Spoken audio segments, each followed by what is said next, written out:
But we're going to talk about foods, and we're also going to be talking about using protein as well, like protein powder, as an idea for healthy breakfasts.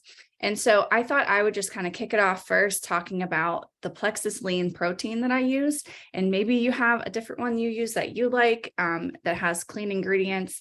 That is really important as well, what you're putting in your body, because years ago, I mean, I would just grab a protein powder from the store because it's on a shelf that says health supplements, assuming that means it's healthy.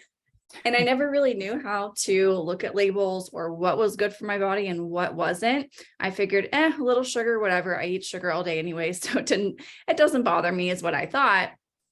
Well, I had all these other health issues that I never connected the dots that sugar was probably a huge culprit, because your gut feeds off of sugar, the yeast in your gut does. And so when that yeast gets overpopulated, you have this candida overgrowth problem. Well, luckily, I found these supplements with Plexus that address that problem and help get rid of the candida yeast. And so I have had a thriving gut ever since then.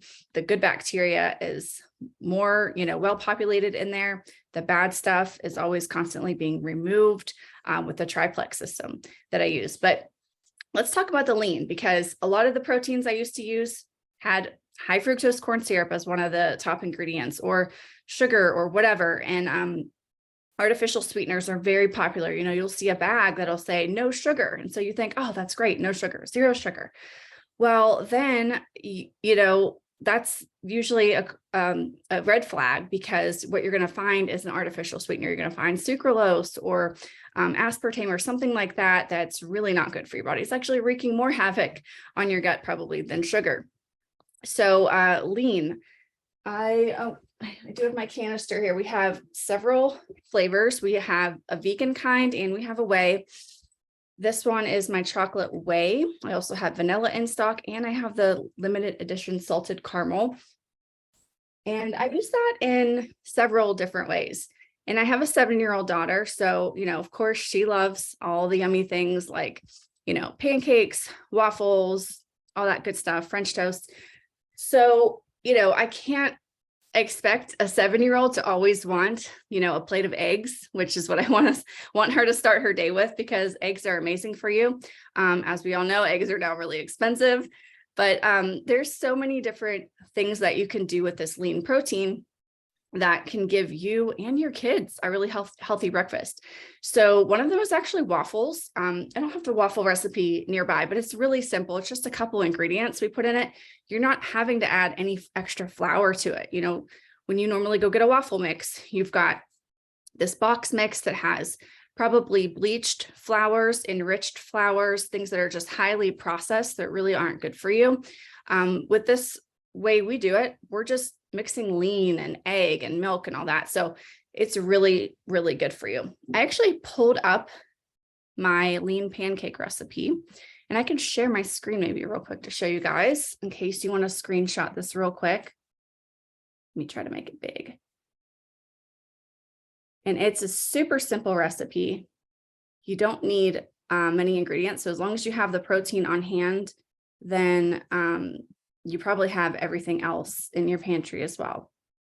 Nicole, while you pull that up, just talking about pancakes, one of the handouts that all of my clients get is just a little short, the ins and outs of reading labels. And ironically, one of the examples of a bad product that I use is Hungry Jack Complete Pancake Mix.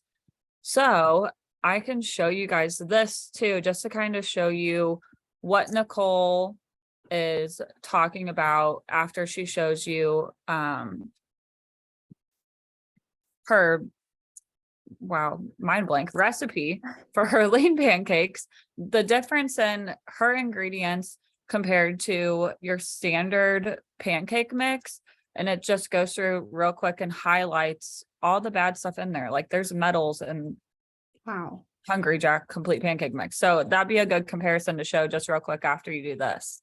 That's interesting. And do you have that? So do you have it on the screen, or do you have it a label with you, or what? I have it on the screen. Yeah. Okay. Yeah, so this is just super simple. Like you're beating 2 eggs, you add 3 scoops of Plexus Lean. You can do all one flavor. Oftentimes we'll do 2 vanilla and 1 chocolate. 2 tablespoons of milk or water works. Half a teaspoon of baking powder. And then if you want to mix anything in, blueberries, whatever. These are so easy. They're so healthy for you. And then you're getting that extra protein. So you're getting the protein from our protein powder. You're getting the eggs in there.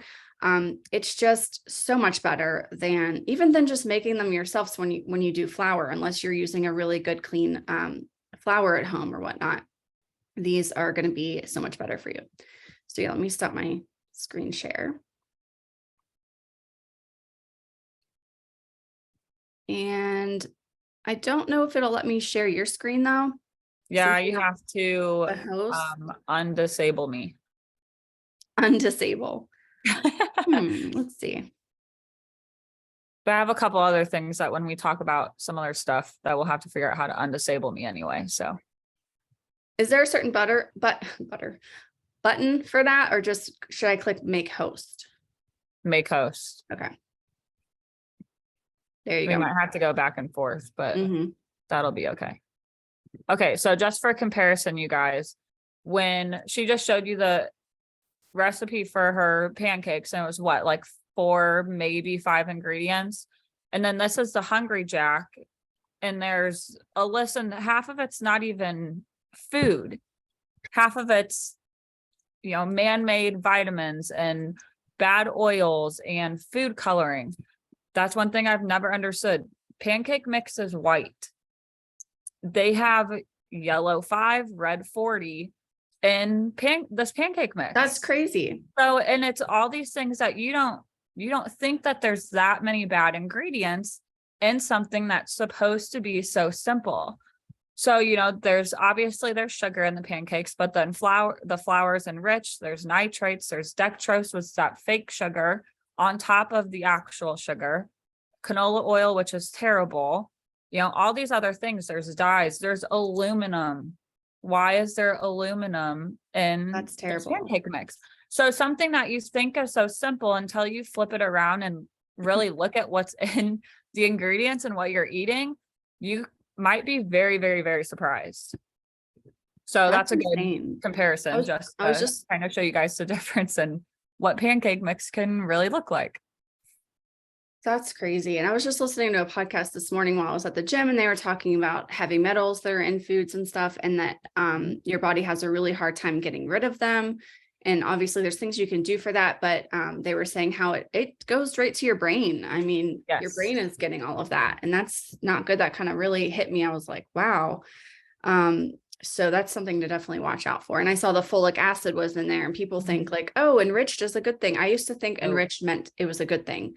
They're adding these highly processed synthetic vitamins. This folic acid, your body has a really hard time processing. It has to do like 5 different processes just to try to absorb it.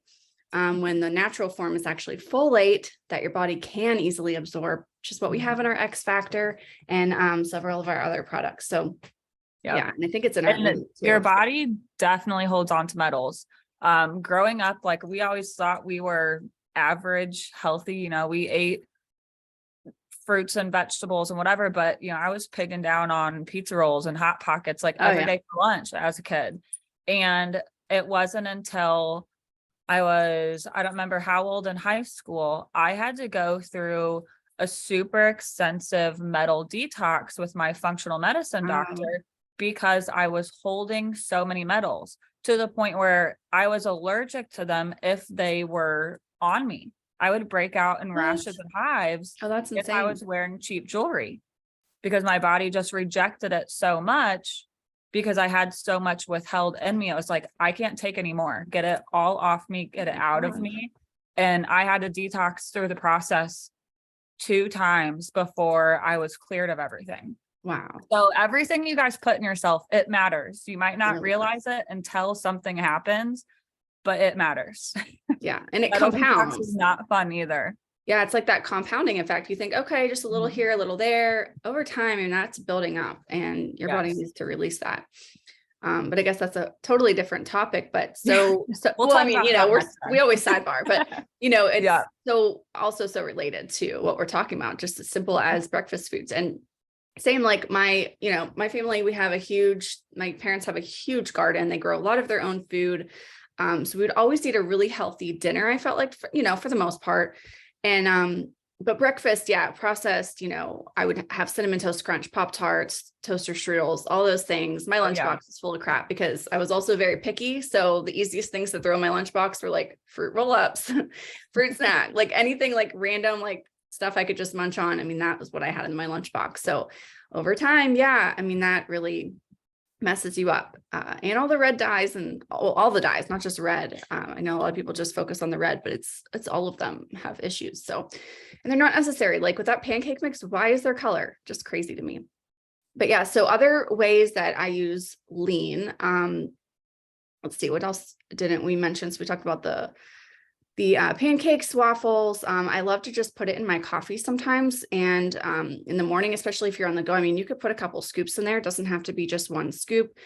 As when you have a hot coffee, just start the frother and then slowly kind of drizzle in that protein powder as you go. And it will go, it'll go in real smooth. Cause I know some people have said, I can't mix my lean really well in my coffee. It gets chunky. Just do it slow. I promise you, I do this almost every day and it's so good. It makes you taste like you're drinking a cappuccino. If you don't like coffee, make it as a hot chocolate. Just yesterday, I was freezing in my office. I knew I was going to have a lean shake for lunch, but I was like, I don't want a cold shake right now. So I heated up, actually I just heated up water. I didn't even do milk. Heated up water in the kettle, poured it into a coffee mug, sprinkled the lean in there, frothed it in. It was just like a super creamy, delicious milk chocolate or, milk chocolate, hot chocolate. So good. So good. Okay. So another thing we do with the protein, I like to do chia seed pudding. Actually, I have a recipe for it. I don't have it on screen, I don't think, but so if you want to write this down, you guys, it's just 3/4 a cup of coconut or whatever kind of milk you use. I like to use unsweetened coconut milk. And then 3 tablespoons of chia seeds, 1 tablespoon of unsweetened cocoa powder. If you want, you can actually omit the cocoa powder, but it gives it more of a richer flavor. You can use cacao powder, which I like. I prefer that one over anything, and make sure it doesn't have any added sweeteners to it. 1 or 2 scoops of the lean protein, and depending on if you're having this as a snack or like a full breakfast. And then I like to do this overnight. And you can add collagen to it if you want. Just mix it all together, refrigerate it for at least 4 hours. If you make it the night before, then you have it ready for breakfast and it's a quick, yummy breakfast. It's actually great for kids if they'll eat that. My daughter really likes it. So you could use vanilla if you want with the protein, but I like it chocolatey. It is so good. What else do I do with my lean? Obviously, I make protein balls and all kinds of stuff like that. You can make a mug cake with it, but that's not typically something you would think about for breakfast. But I mean, it's still when I make my banana mug cake, I do. I think it's like a half a banana. There's only a couple other ingredients with the lean. I don't even add an egg to it or anything. It's super easy to make. It is really like a complete meal when I have that. A lot of times I'll have it as like a dessert, but it is also great as a breakfast. I've given that to my daughter for breakfast and she loves it because she's like, I'm getting cake for breakfast. This is so great. And you could throw some chocolate chips in it if you want to. But protein is so important in the morning, especially, if you're working out. Like I love to work out in the morning and get it done with. As soon as I come home, it is a high protein breakfast. So we can get into some of the foods that we use with that you want to talk about for breakfast. But for me, when I come out of the gym, I'm usually having eggs. Like today was eggs, sausage, and sourdough toast. Sourdough bread is actually good for your gut. I make it, it's, fermented here. It's made with a homemade sourdough starter. I'm not buying like loaves of sourdough, which a lot of times you go look at that at the store. It's enriched. It's not even like the good stuff. Like this is a lot better. My recipe literally has flour, water, and salt. The flour is not enriched, not bleached. So anyway, so I feel good about my toast when I have that. Don't feel bad about having bread if it's something good, but definitely high protein. Try to get 30 or 40 grams if you can in the morning after a workout. So I'll let Marissa kind of take over, but what I was going to mention too is the oatmeal. Huge thing that we do in our house is either overnight oats for my daughter, because she is so slow in the mornings. It's like, I need something that's already ready. It's quick. It's easy for her to eat. And she can even make it herself at night. She'll mix up her own overnight oats. We add lean protein to it. It's literally just like oats, Greek yogurt, milk, whatever mix-ins, like fresh fruit or berries we put in there. We'll put raw local honey, but that can be omitted if you want. We also do a little cinnamon, pop it in the fridge in the morning. It's ready and good to go. And she just eats it cold. I like to do hot oatmeal for myself. And, you know, back in the day, I thought oatmeal, the only way you ate oatmeal was literally from a packet. I had no idea, like, people just make oatmeal with nothing, like, without all this sugar. And I thought it was so gross to like just make oatmeal without all that stuff in it. But now I realize, like, oh my God, it's so good. Just make it good. So I just take oats and then I heat it up with either milk or water. And then I'll stir in a scoop or two of Plexus Lean. I usually use vanilla. And then I'll throw in either some sliced bananas or some raspberries or blueberries, top it with a little cinnamon, stir it up. I might add a little splash of milk to just so it mixes better with the lean. And then that's it. Like, so simple. I'm not adding any extra sugar. It tastes sweet from the vanilla lean. So that's all we need. So I'll let Marissa kind of take over from here. Okay. So I'm going to give you guys first just to kind of run down of breakfasts in general. So the most 5 common breakfast mistakes that I see when it comes to my current clients are not starting the day with about 12 ounces of water. I take my water everywhere, and that includes my nightstand. When I wake up, before I even get out of bed, I sit up in bed and I take a big, good, like 8 to 12 ounces of water drink before I do anything. Second is drinking coffee before you eat your breakfast. These are all things that you don't want to drink coffee before breakfast. And I'll explain why for all 5 points here in a second. And then number 3 is not eating breakfast within the first hour and a half of waking up. That's a big key too. Fourth, not including a proper daily multivitamin. And then the last one is not including the proper amount of protein. So when you start your day with water, you're doing a couple things. You're increasing your energy levels. You're boosting your metabolism.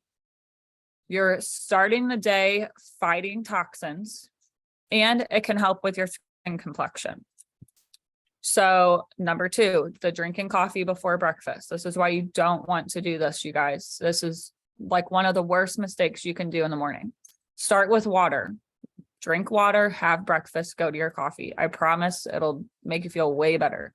And hydrate. It disrupts. Have your hydrate, your Plexus hydrate before your coffee. Your hydrate, whatever one you guys do. It can disrupt your cortisol levels, which increases stress, which means you're starting your day out, setting yourself up to be stressed all day. Nobody wants that. It also creates a more acidic environment in your body. We don't like that either. We can get into all the science stuff if we have time at the end. And then it also takes a toll on your digestive system, which we all know, being in this group, we want to take care of our digestive system. It literally controls like 80% of our overall health. So if we're hurting that just by drinking coffee in the morning, we're really just setting ourselves up for failure. Like, you want to eat food first. So then that brings us to eating our breakfast within the first hour and a half of waking up. Some people are going to be super confused right now because the whole fasting trend. When you guys wait hours on end before you eat breakfast in the morning, you are hurting your metabolism. You are not setting yourself up for a schedule, which means you're putting your body into storage mode. When your body is in storage mode because you're not on a schedule in the morning, you're storing all of that energy that you finally do consume at 10, 11 noon when you eat for the first time. you're storing it all as fat. We eat food to give ourselves energy. So when we eat within the first hour and a half of being awake, we're increasing our long-lasting energy. So we're more energized throughout the whole day. We're boosting and waking up our metabolism to start burning the energy that we're eating. And it gets our body out of storage mode. So the longer we wait, the longer our body takes to wake up on the inside and start actually working for yourself. Until you eat, you're storing everything. And if you wait too long and then you eat, you're going to keep storing it. So that's a huge thing, is a lot of people just skip breakfast altogether.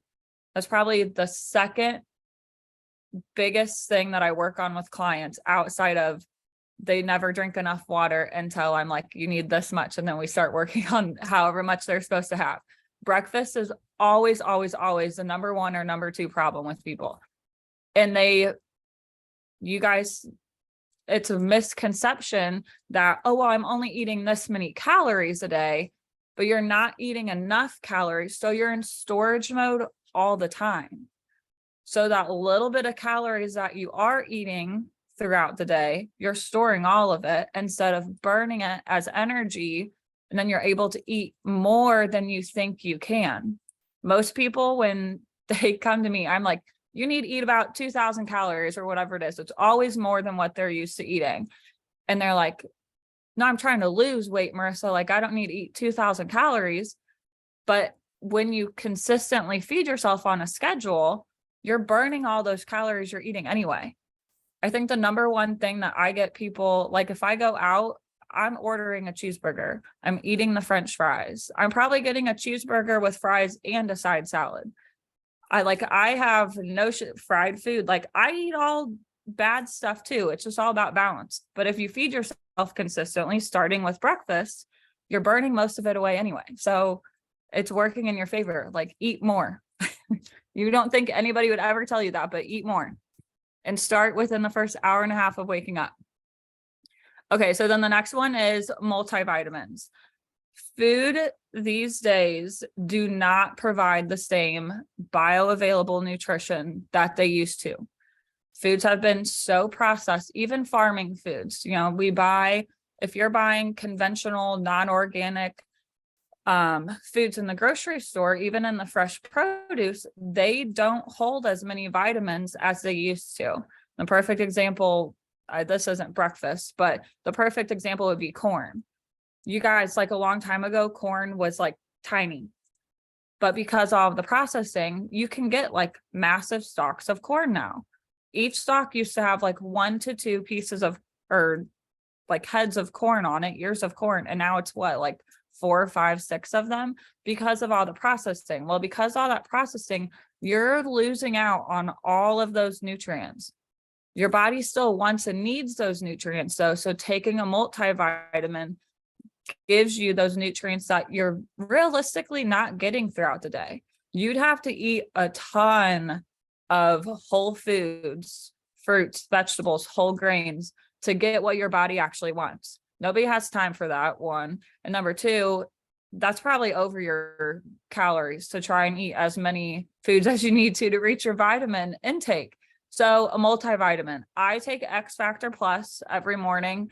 That is my multivitamin. It's something that I've been doing for not too long now, probably 2-3 months, but I absolutely love it. And so that's what I take. Nicole, you take X Factor Plus too, with a handful of other vitamins as well. So just getting into the habit of taking that multivitamin. That multivitamin is going to do nothing but benefit you. And then the fifth point for all of this is having the proper protein. The amount of protein that you need is different for every single individual. The only thing that will stand true is every time you eat, whether it's a meal or a snack, you want no less than 25 grams. So for a snack, that seems like a lot, but your body wants at least 25 at a time. If you're eating 25 grams at a time for each meal and each snack on a minimum, you're probably reaching your protein goal. or you're coming close to it. So that's a good baseline to look at. Read your labels and see how much you're really getting. A lot of people don't get 25 grams of protein in the morning. And just for a good example, if you do like 2 eggs and a piece of toast, well, 1 egg has 7 grams of protein. So your 2 eggs is only giving you 14. You're still short 9 grams to reach what's even considered the minimum. I can guarantee your bread doesn't have 9 grams of protein if you're doing like 2 eggs and a piece of toast. So it's always important to add, that good clean bacon, that good clean sausage, that chicken sausage. This morning I had 2 eggs and oatmeal with a scoop of protein in it to get to my goal. That might be weird. Why would you eat oatmeal and eggs? Like, I don't really care what I eat. I'm more of a eat what I need to eat kind of person. It tastes good. Now I had the sweet and the savory. So that's a good just baseline. You always want 25 grams. Why 25 grams? It's going to help with sustainable energy. So you're setting yourself up for long-term energy throughout the day. Another thing a lot of people don't realize that we're all pretty familiar with in this group is we want to regulate our blood sugar. Protein helps regulate blood sugar, you guys. So on top of taking care of our gut, adding all these multivitamins in and all these vitamins, protein is a huge piece of the puzzle when you're regulating your blood sugar. So that's a really big part of why it needs to be included. If you're eating a bagel with cream cheese, yes, it might have a little bit of protein, but you are nowhere near your 25 grams. Protein also benefits muscle health, muscle growth. It supports weight loss, and it decreases your desire to snack later at night. And then it increases your energy expenditure, which means the calories that you're burning. So in simple words, it boosts your metabolism in a way that your body naturally burns more calories throughout the day. So when you're getting that 25 grams per meal each day as a minimum, you're ensuring yourself that you're burning the proper amount of calories that you're supposed to be. So then I'm going to show you guys a couple of my favorite brands that have to do with breakfast foods. So what was the difference between how much protein for you recommend for a snack versus per meal?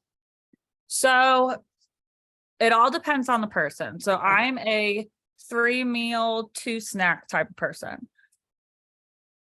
My snacks, I keep between 25 and 30 grams. My meals are closer to 45, 50 grams. That makes sense. But it all depends on how active you are, your age, your height, your weight, to find the actual total per person. Okay. A good thing for just general protein is if you can get yourself to eat anywhere around 100 grams a day, you're probably within your ballpark. Sounds good. So if you aim for 100, you can't really go wrong. You might be a little short, you might be a little high, but you're somewhere close enough to where you're getting somewhere around the right amount. Awesome. Okay, thank you. Okay, so let's share my screen.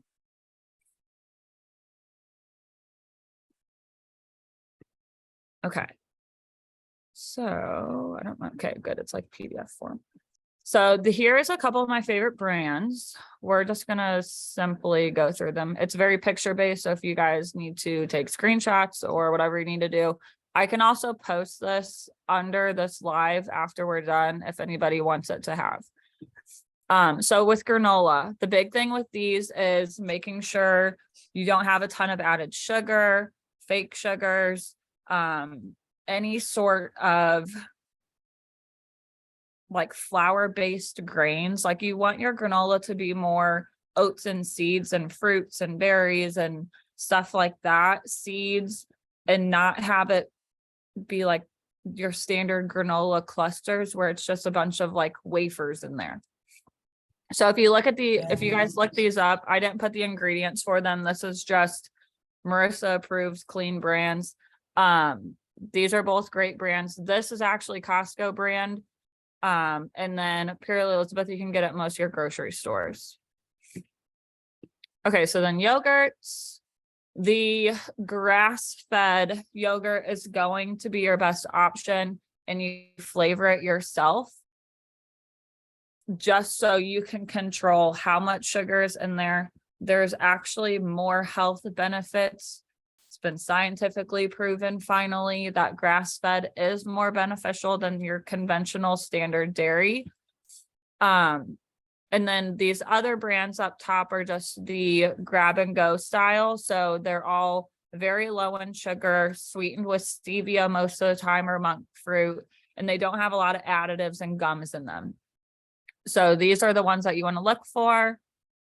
I love that. We like the Maple Hill one as well. And even sometimes some of the store brand ones I can find a clean version of, because you just have to look at the ingredients. Like, it just keep it simple. Like, you just want the milk cultures, the enzymes. And there's one other ingredient in most of them. You don't need all that extra stuff. And we usually just add a raw local honey if needed to sweeten, or you can even just mix a scoop of vanilla-line in there and it's delicious.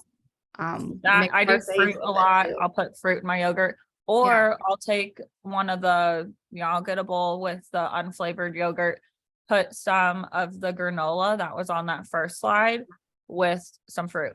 And then I know I have my carbs. I got some fruit in there. I got my dairy, protein, fat. You can make it a balanced snack that way. I love it.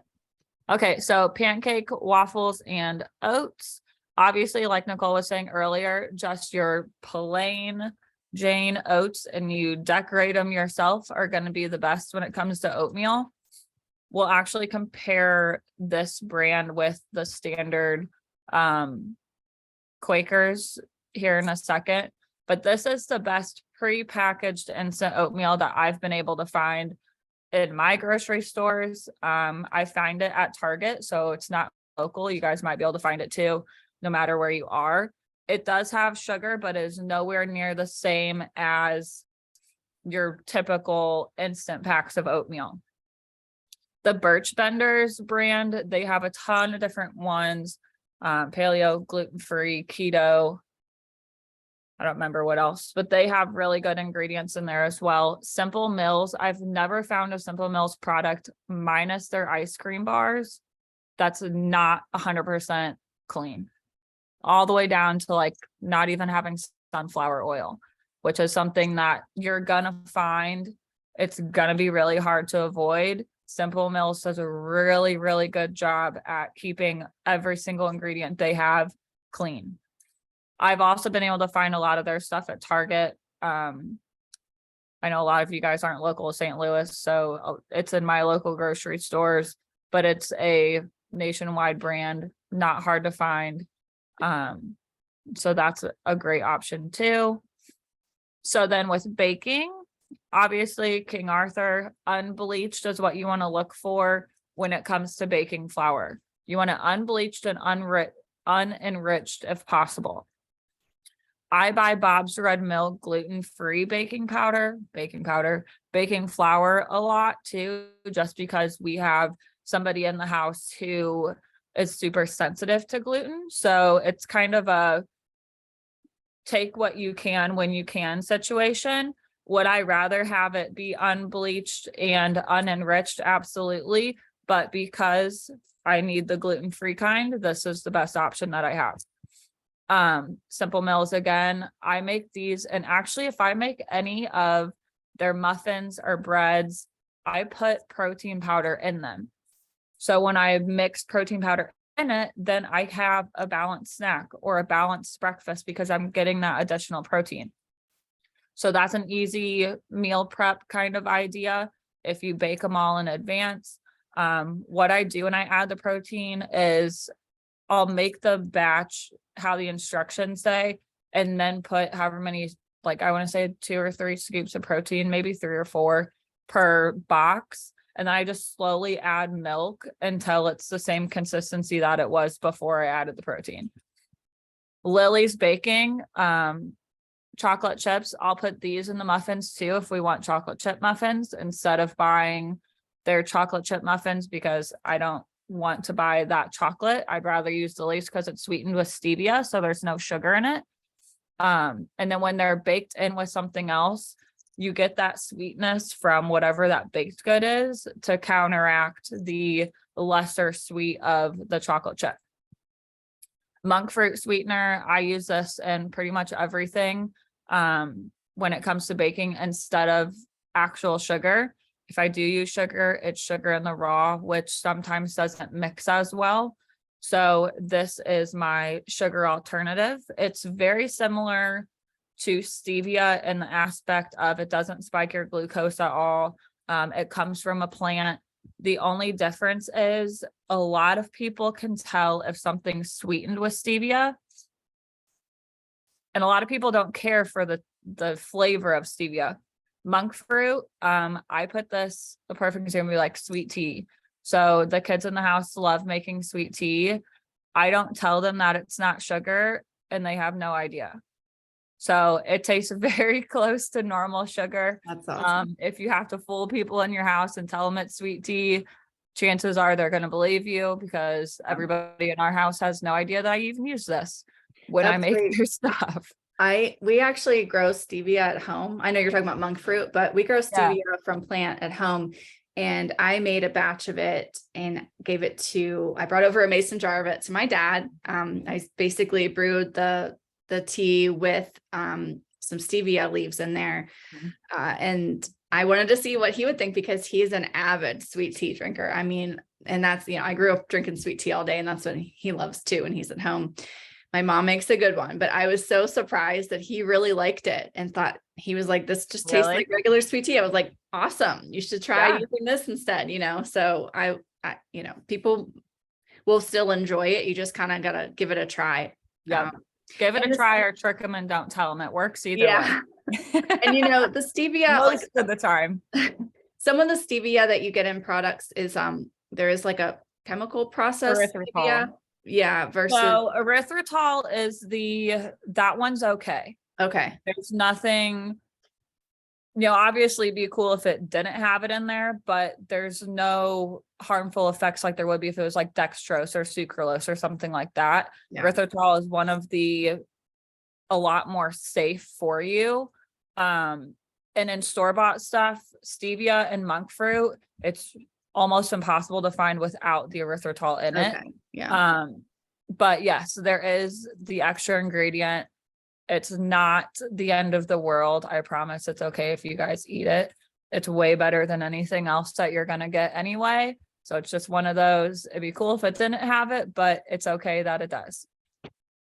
Okay, so meats and eggs. This is super, super simple. You want it sugar-free, nitrate and nitrite-free, and uncured. So with this Mighty Spark, I turn this into breakfast patties to make breakfast sandwiches. And then I don't have to cook the sausage or whatever it is. I pre-patty them, put them in the skillet, cook them up, put them in a container, and then they're already done and cooked. Just pop them in the microwave when you want one. And the beauty of it is I don't have to season anything. It's already seasoned. It's one of those things I'd rather pay the extra money and not have to make it taste like breakfast sausage and just buy whatever flavor that I want. The ingredients in them, it's literally on the front right there, you guys. So that's the only ingredients: ground chicken, fajita seasoning, red and green peppers, and onions. So super clean, great option. Same thing with the Smart Chicken. They have a whole line of breakfast sausages, both big and small. They're a great brand as well, super clean.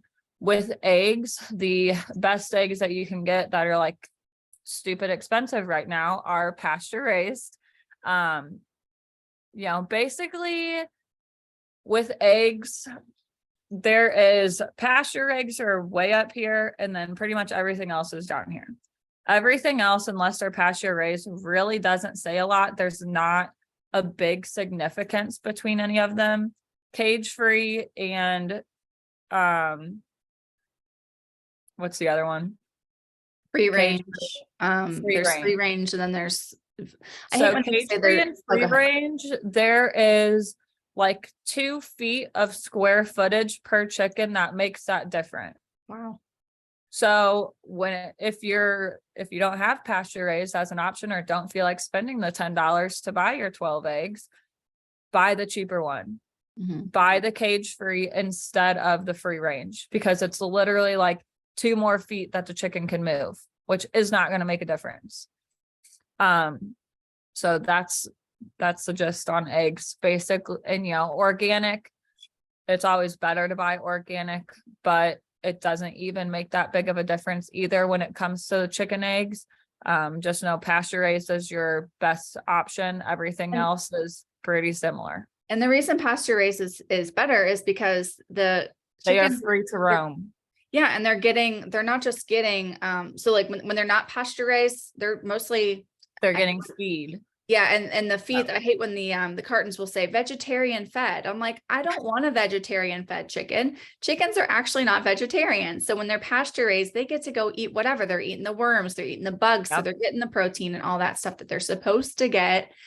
I don't want vegetarian fed eggs. So even though that's like a huge labeling marketing tactic there that they use, or whatever, there's no reason for a chicken to be vegetarian. Don't pay for the extra marketing. Yeah, not for that. That, and when they're cage free or free range, a lot of times they're eating corn feed.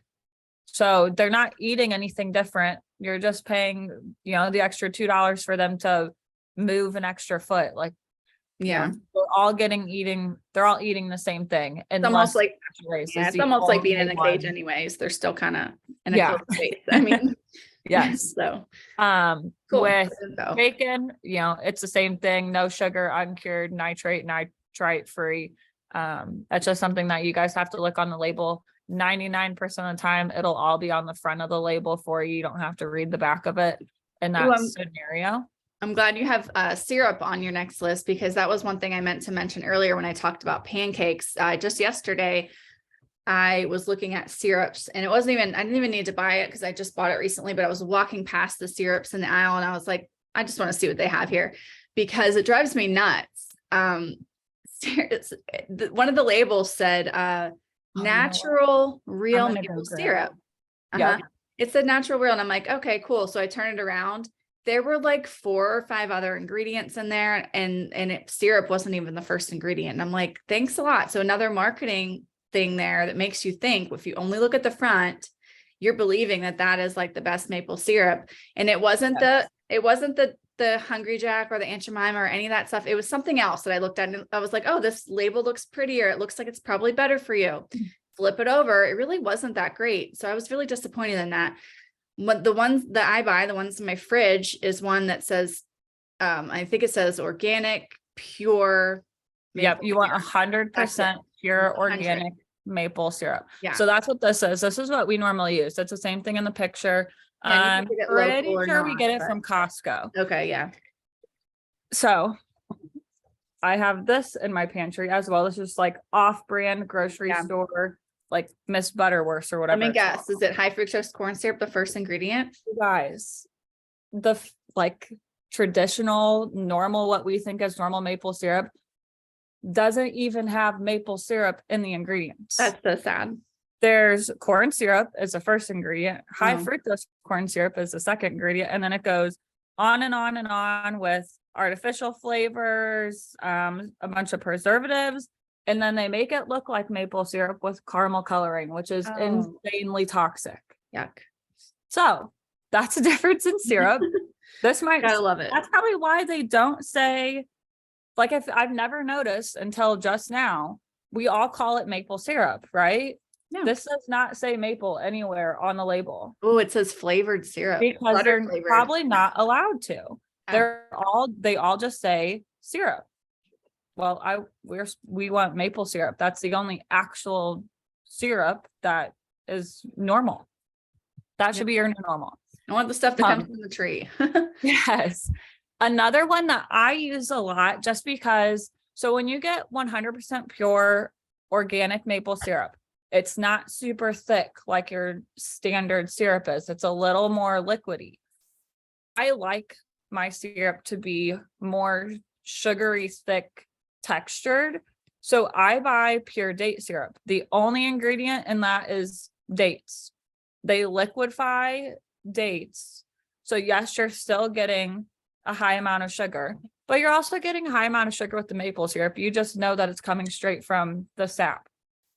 Dates are the same way. I'd rather have a buttload of sugar from dates than all this stuff. Yeah.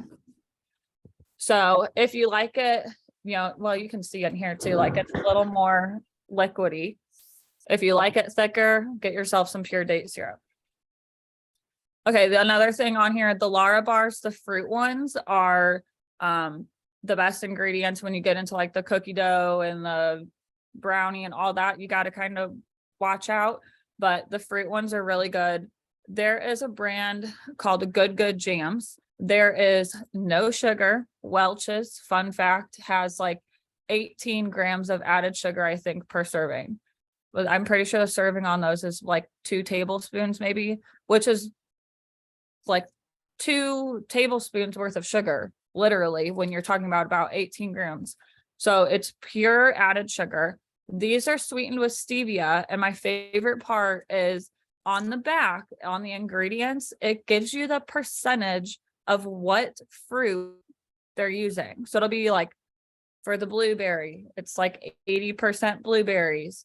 And then, or I guess with the blueberry, it's 100% blueberries, but they have one that's like tri-berry or something, and it breaks down the percentage of blueberries, strawberries, and raspberries are all in it.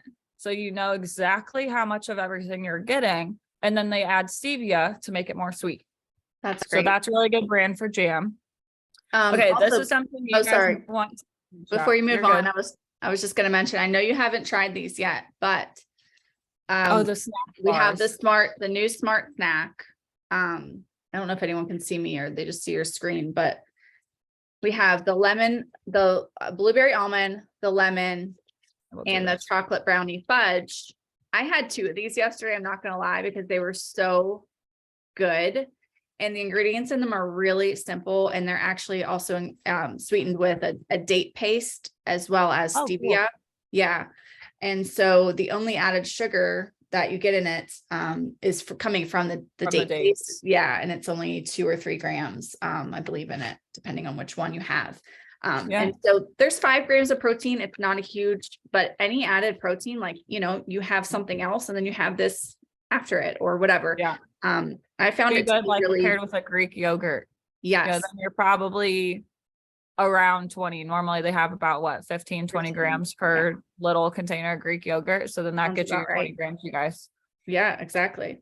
And it has fiber in it too. So, I mean, I felt fulfilled after eating. And I was like, this is great. I feel good. Like, it wasn't like, oh my God, I'm starving, I need another one. I mean, when I say I had 2, I had them at different times, but the chocolate and the lemon are my favorite. I can't get enough. And then Ruby and John love the blueberry almond. She's already taking these in her lunch. She loves it so much. She was so excited to take this in her lunchbox the last 2 days. So anyways, just wanted to share those, even though I know they haven't hit your Marissa's favorite list. I know they haven't been on the list yet. I need to try them still. Yeah. Okay, so we are almost done. Oh yeah. I want to show you guys the ingredients to avoid real quick, but I won't go through them. If you want the list, feel free to screenshot it. And then we'll compare one label. So these are ingredients that you want to avoid. Awesome. Most of it's bad oils, processed stuff, fake sugars. Feel free to pause it and screenshot in the replay if you want to. We're just going to kind of keep moving forward. I know that looks overwhelming. A lot of time. It might look overwhelming to people, but if you just start, if you have never really read labels, just start with a couple of those. Start with a couple at a time, that while you're grocery shopping, your eyes just start to see them. You just, now it's like, I have a filter and I know what things I don't want to see. Yes. I don't see them. When I see it, I put it down. So eventually it gets easier. Your eyes know what you're looking for. You don't have to sit there and be like, okay, this and this and this. So we didn't really talk about cereal. There's a reason for that. There's like barely any good cereals out there. All the ones that look good. This right here in the middle, the Mom's Best cereal, is a perfect example. So the ingredients under it are sugar, canola oil, caramel color, natural flavors, enriched vitamins, and folic acid. Yeah, and that's the one at Target. Mom made that, but that's horrible option. Yeah, and that's the one that I've seen at Target, and it originally Yes. had made me look at it because it looks like, oh, Uh-huh. this is great. Well, I can because grab they get that. you with this marketing, They no really artificial do. flavors or preservatives, no high fructose corn syrup. I Right. cannot What talk today. about the rest? No bad oils. Well, what about the canola oil? It's Mhm. gluten-free. It's made with real cocoa. It looks great. It's horrible. Don't buy it. Honey Nut Cheerios, heart healthy, all that good cholesterol stuff. You have cornstarch, inflammatory. Sugar syrup, inflammatory. Canola and or sunflower oil, inflammatory. Added vitamins. They're not doing anything for you guys. They're synthetically made. Magic Spoon. The only thing that I hate about Magic Spoon is their oil blend has sunflower oil. But like I said earlier, it's one of those things you can't avoid it. It's Magic everywhere. Spoon is probably the cleanest cereal out there, unless you go down to like brand cereal, which is gross and nobody wants to eat that unless you're my boyfriend. He likes the really boring stuff. But I would much rather eat something like this with a little bit of that sunflower oil compared to this Mom's Best cereal or Honey Nut Cheerios. Oh yeah. Magic Spoon is, and the fruity one's my favorite, but I Me was too. on I their love the website fruity. today, Yeah. and they have like a Oreo, like a cookies and cream now, and a blueberry muffin. I want to try the blueberry muffin. I And we haven't got got the bars. They also have Magic Spoon bars, cereal bars, which that's not like something I want, but my daughter likes Yeah. it, as a snack. But yeah, these are so good. Yeah. So that's everything that I have, Awesome. you guys. Yeah, if Do you